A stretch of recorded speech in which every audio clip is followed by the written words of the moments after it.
Naku, Tinay, bistado, isang taong nagsinungaling, draft incomplete.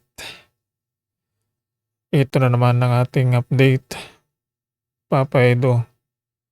Nabigla nang natuklasan ito pong nangyari kay Tinay.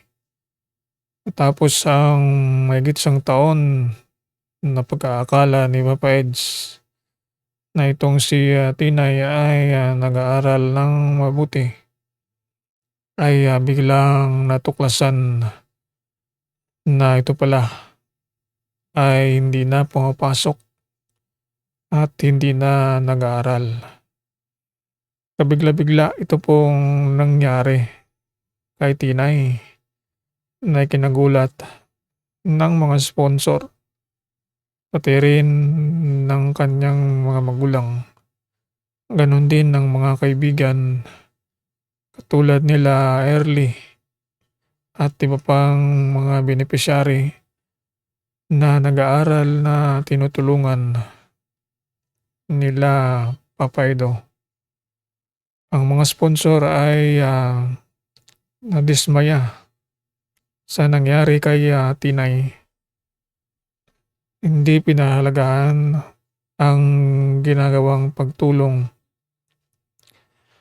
Sa halip ay iba ang nangyari. Ang pag-aaral ay binawaliwala, hindi pinahalagaan. Kaya ang nangyari sa kanya ay eto, natuklasan at nalaman ni Papa Edo ang katotohanan sa kanya.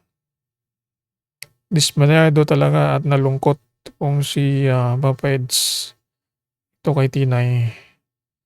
Dahil isang taon din ang samahan at suporta na pinapakita ni Papa Edo dito sa kanya.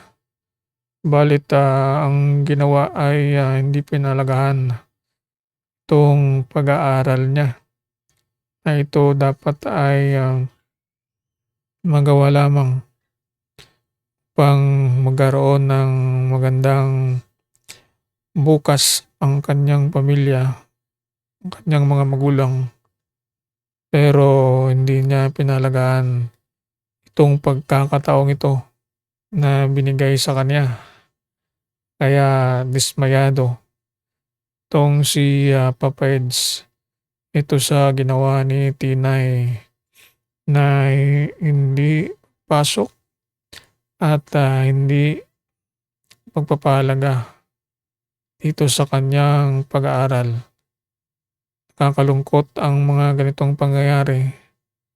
Pero itong si Papa Edo ay gumagawa rin ng paraan pang palakas ang loob ni Tinay na makabawi sa mga pagkakamali na ginawa niya, pang maibalik ang tiwala ng mga sponsor. Balit ngayon, pinatigil muna. Tigil sa vlog at ang suporta ay matitigil dahil ito ay may roles na nilabag itong si Tinay na dapat aksyonan at sundin. Ang hindi pagsabi ng katotohanan o pagsisinungaling, ang tulong ay hindi pinahalagaan. Tinay, bistado ni Papa Edo. Ito ang ating update. Abangan natin ang sunod na mangyayari ito kay Tinay. Ang natuklasan na ito pala ay hindi na pumapasok at hindi na nag-aaral. Kabigla-bigla ito pong nangyari kay Tinay na ikinagulat ng mga sponsor, pati rin ng kanyang mga magulang. Ganon din ng mga kaibigan katulad nila Early at iba pang mga beneficiary na nag-aaral na tinutulungan nila Papa Edo. Ang mga sponsor ay nadismaya sa nangyari kay Tinay. Hindi pinahalagahan ang ginagawang pagtulong. Sa halip ay iba ang nangyari. Ang pag-aaral ay binaliwala, hindi pinahalagahan. Kaya ang nangyari sa kanya ay eto, natuklasan at nalaman ni Papa Edo ang katotohanan sa kanya. Dismayado talaga at nalungkot kung si Papa Eds ito kay Tinay. Dahil isang taon din ang samahan at suporta na pinapakita ni Papa Edo dito sa kanya. Balit ang ginawa ay hindi pinalagahan itong pag-aaral niya. Na ito dapat ay magawa lamang pang magkaroon ng magandang bukas ang kanyang pamilya, ang kanyang mga magulang.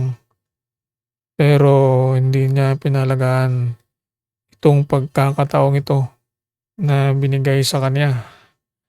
Kaya dismayado itong si Papa Eds ito sa ginawa ni Tinay na hindi pasok at hindi pagpapahalaga dito sa kanyang pag-aaral.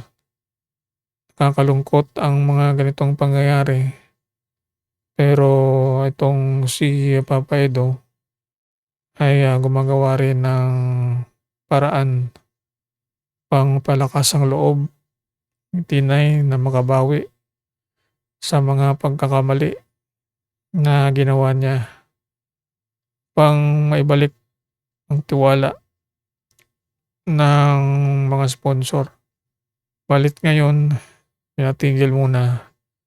Tigil sa vlog at ang suporta ay matitigil dahil ito ay may roles na nilabag itong si Tinay na dapat aksyonan at sundin ang hindi pagsabi ng katotohanan o pagsisinungaling.